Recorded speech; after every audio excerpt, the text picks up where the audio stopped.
నమస్తే గురువుగారు. నమస్కారం అమ్మ. గురువుగారు, చాలా మందికి ఒక ప్రశ్న అయితే ఉంది. చాలా మంది ఆధ్యాత్మికవేత్తలు అంటుంటారు, ఆధ్యాత్మికత కోల్పోతున్నారు అంటుంటారు. కొన్ని కొన్ని సందర్భాల్లో వాడుతూ ఉంటారు. అసలు ఆధ్యాత్మికత అంటే ఏంటి గురుగారు? అది ఆత్మికత. పంచభూతాలు మన పంచేంద్రియాలకి కనిపిస్తాయి, అవును. తెలుస్తాయి.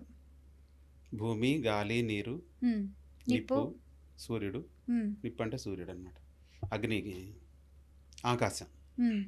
సో ఆకాశాన్ని భూతంగా ఎందుకు చేర్చారు పంచభూతాల్లో అంటే, ఆకాశం నుంచి కూడా మనకి ఆకాశంలో ఉండే ఉంటాయి కదా, మిల్కీ వే పాలపుంతలు హ్మ్.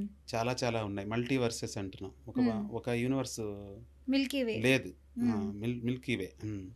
ఒక యూనివర్స్ లేదు. అనేక యూనివర్సెస్ ఉన్నాయి ఇప్పుడు. హ్మ్. విశ్వం అనేది ఒకటి కాదు, అనేక విశ్వాలు ఉన్నాయని చెప్తున్నా. హ్మ్. కాబట్టి అక్కడి నుంచి ఊర్ధ్వలోకాల్లో ఉండేటువంటి ఈ రకమైనటువంటి గ్రహాలు, నక్షత్రాలు, ఈ పాలపుంతలు, వీటన్నిటి నుంచి కూడా కొన్ని శక్తులు మనిషికి అందుతూ ఉంటాయి అన్నమాట. హుహు.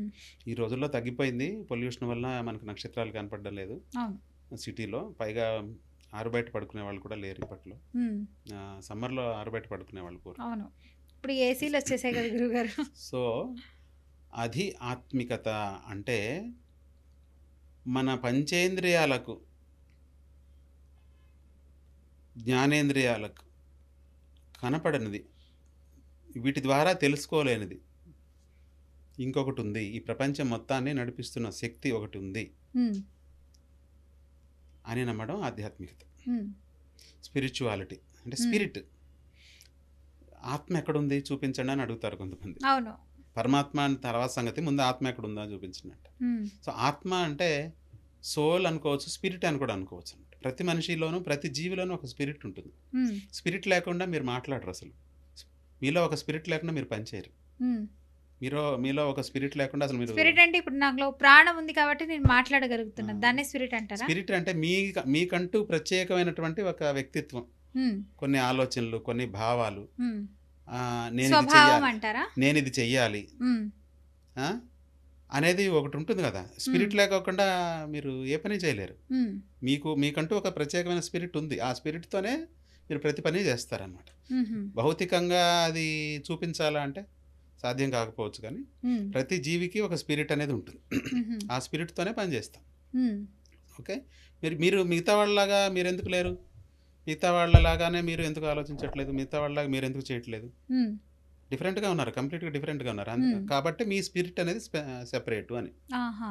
మీ ప్రతి వ్యక్తికి వైయక్తికంగా స్పిరిట్ అనేది ఉంటుందన్నమాట. హుహు. సరే, పరమాత్ముడు ఉన్నాడు లేడు ఇవన్నీ కూడా ఉంటే ఎలా ఉన్నాడు? ఉంటే ఆయన కాళ్ళు చేతులు ఉన్నాయా? రూపం ఉందా లేదా? అగ్ని రూపంలో వచ్చాడా? కనపడ్డాడా? మాట్లాడా? బలింగోరాడా? ఇవన్నీ కాకమ్మ కథలు.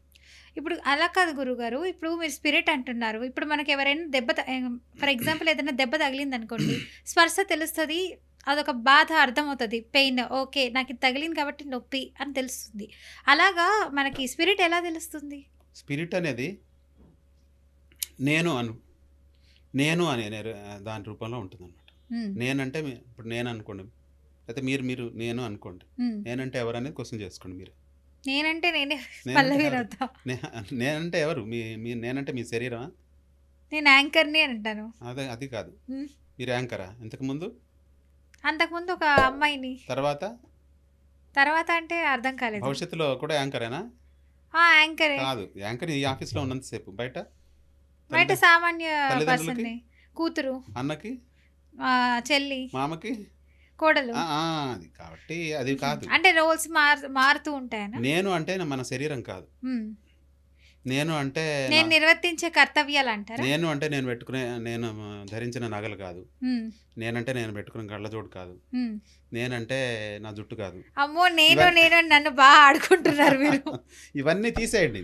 హ్మ్. ఇవన్నీ లేనప్పుడు కూడా నేనుంటుంది. హ్మ్. మీరు గాఢ నిద్రలో ఉన్నప్పుడు కూడా నేనుంటుంది.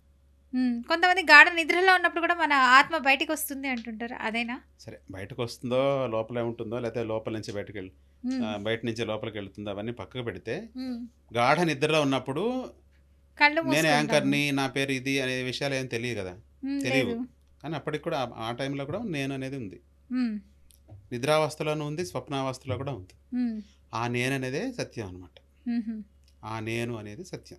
ఆ ఈ నేను నేను అన్న కాన్సెప్ట్ అర్థమయ్యి అర్థం కానట్టు ఉంది. హ్మ్. అది నేను అనేది సత్యము. హ్మ్. నేను అనేది ఆ నేనే అన్ని చోట్ల ఉంది. హ్మ్. ఆ వ్యూవర్స్ నేను మీ మీలో ఉన్న అందరికి ఏమైనా తెలిసినట్లయితే ఆ నేను గురించి ఒక సోల్ ఏంటి ఆధ్యాత్మికత మీరు కూడా కామెంట్ రూపంలో తెలియజేయండి. గురువుగారు కూడా చెప్తున్నారు విందాం. ఆ నేను అనేది అన్ని చోట్ల ఉంది. హ్మ్. మీలో ఉన్న నేనే నాలో కూడా ఉంది. హ్మ్. ఆవిడలో ఉంది, ఆవిడలో ఉంది. అందరిలోనూ ప్రతి ఒక్కరిలో నేను నేను ఆత్మ అన్నది ఉంటుందంటారు. ఓకే ఆత్మనే గురువుగారు. మనం నేను అనే ఫీల్ అవుతుంటాం అనమాట. హుహు. ఇప్పుడు నా చెయ్యి విరిగిపోతుంది. హ్మ్. లేకపోతే నా బట్టలన్నీ చిరిగిపోతాయి. లేకపోతే నేను ఇక్కడి నుంచి ఇంకెక్కడికో వెళ్ళిపోతాను. హ్మ్. నిద్రపోతుంటాను. స్వప్నావస్థలో ఉంటాను. హ్మ్. ఎప్పటికి కూడా నేను నేను అనేది నేను అంటే మన శరీరం కాదు. ఖచ్చితంగా కాదు. అంటే ఆధ్యాత్మికత మీ అనుభవాలు చెప్పండి హ్మ్. గురువుగారు. సో, ఆధ్యాత్మికత అన్నప్పుడు ఆత్మ ఉంది, పరమాత్ముడు ఉన్నాడు. హ్మ్. మనకు తెలియనిది ఏదో ఉంది, శక్తి నడిపిస్తోంది అనుకోవడం ఆధ్యాత్మికత. హ్మ్. హ్మ్.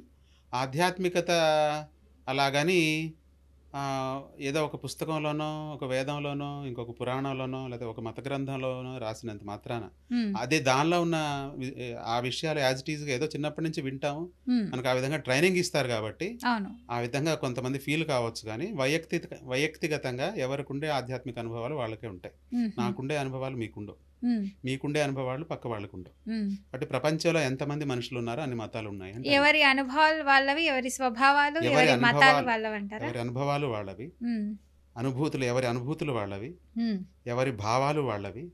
ఎవరి కాన్సెప్ట్స్ వాళ్ళవి. ఇవన్నీ కాన్సెప్ట్స్. హ్మ్. దేవుడున్నాడు, హ్మ్. ఆత్మ ఉంది, పరమాత్ముడున్నాడు, హ్మ్. ఆయన సృష్టించాడు, హ్మ్. పైన కూర్చున్నాడు, చూస్తున్నాడు. ఇవన్నీ కూడా మనం మనకై మనం నిర్మించుకున్నటువంటి మన ఆలోచనలకు అనుగుణంగా మనం రాసుకున్నటువంటి కథలన్నమాట. హుహు. అంటే వీటన్నిటికి ఇప్పుడు దేవుడు లేరు అంటారా? లేడని అనట్లేదు నేను. మరి? మన భావాలవి. ఆహా! మన కాన్సెప్ట్స్ అవి. హుహు. మన కాన్సెప్ట్స్. ఆ కాన్సెప్ట్స్‌ని మన భావాలు, మన అభిప్రాయాలు, మన భావనలు, ఫీలింగ్స్. హ్మ్. ఆ ఫీలింగ్స్ అనుగుణంగా మనం అలా ఊహిస్తుంటాం. ఊహాలోకాల్లోకి వెళ్ళిపోతాం. హ్మ్. మనకొక ఊహా ప్రపంచం సాక్షాత్కరిస్తుందనమాట అది. ఆహా! మనసు చేసే మాయ ఇదంతా. హుహు. కాబట్టి వీటి అన్నిటికీ కూడా అతీతంగా ఎవరి సత్యం వాళ్ళదే. హుహు. మీరు మీరు సత్యాన్ని తెలుసుకోవాలంటే మీరు వ్యక్తిగతంగా మీరు ప్రయాణం చేయాల్సిందే. అవును. నేను దర్శించి నేను చెప్పినంత మాత్రాన హ్మ్. అది సత్యమని గుడ్డిగా మీరు నమ్మకూడదు. హ్మ్. ఆ! అయితే ఇప్పుడు మీరు చెప్పింది నేను నమ్మాలా వద్దా? నమ్మొద్దు అంటున్నారు. నమ్మమని నేను చెప్పట్లేదు. హ్మ్. నా అనుభవాలు నేను చెప్తాను అంతే. నా హుహు. అనుభవాలు మీకెలా వస్తాయి? హ్మ్. నా అనుభవాలు నాకే రావు. ఈ హ్మ్. క్షణంలో వచ్చిన అనుభవం ఎవరి ఎక్స్‌పీరియన్స్ వాళ్ళకంటారు. ఎవరి ఎక్స్‌పీరియన్సెస్, హ్మ్. ఫీలింగ్స్ ప్రాక్టికల్‌గా అనుభవిస్తే గాని తెలియదు దేని గురించి అంతే. అంటారు. ప్రాక్టికల్‌గా హుహు. అనుభవించాలి. హుహు. ఆ ప్రాక్టికల్‌గా అనుభవించడంలో కూడా ఫీలింగ్స్ వేరు, రియాలిటీ వేరు. హుహు. ఫీలింగ్స్‌కి, రియాలిటీకి డెడ్ అపోజిట్‌గా కూడా ఉండొచ్చు ఒక్కోసారి. హుహు. అదంతా కాబట్టి సో, ఆధ్యాత్మికత అనేది ఎవరికై వాళ్ళు వ్యక్తిగతంగా తెలుసుకోవాల్సిందే. తెలుసుకోవాల్సిందే. గ్రంథాలు చదవద్దని నేననను. హ్మ్. చదివితే చదవండి. చదివితే జ్ఞానం వస్తుంది. నెక్స్ట్ కానీ ఎలా ఉండాలి ఏంటని అర్థమవుతుంది. కానీ ఏ తెలిసి సంద కూడా తప్పులు చేస్తారు కొంతమంది. ఏ సందర్భంలో ఎవరు ఏ మాట చెప్పారు? సందర్భం చాలా చాలా ఇంపార్టెంట్ అక్కడ. అవును.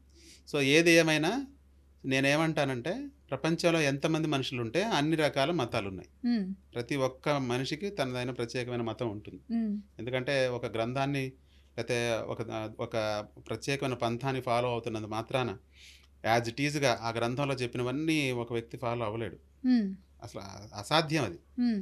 సాధ్యమయ్యే పని కాదనమాట. హ్మ్. కాబట్టి తనకంటూ స్వతంత్రంగా కొన్ని భావాలుంటాయి. హ్మ్. కాబట్టి ఆ భావాలు, ఆ గ్రంథంలో ఉన్న సిద్ధాంతాలు అన్నీ కలిపి ఒక ప్రత్యేకమైన మతమే అవుతుంది. హ్మ్. ఏదేమైనా మనిషి తన సొంత బుర్రతో ఆలోచించాలి. హుహు. తన సొంత మెదడుతో ఆలోచించి హుహు. ఏది సత్యం, ఏది అసత్యం, ఏది ధర్మం, ఏది అధర్మం ఇది పరిపరి విధాలుగా ఆలోచిస్తూ ఇవన్నీ ముందుకెళ్ళాలి. తెలుసుకొని జీవనం సాగించడమే ఒక ఆధ్యాత్మికత అంటారు. చాలా చక్కగా చెప్పారు గురుగారు. ధన్యవాదాలు.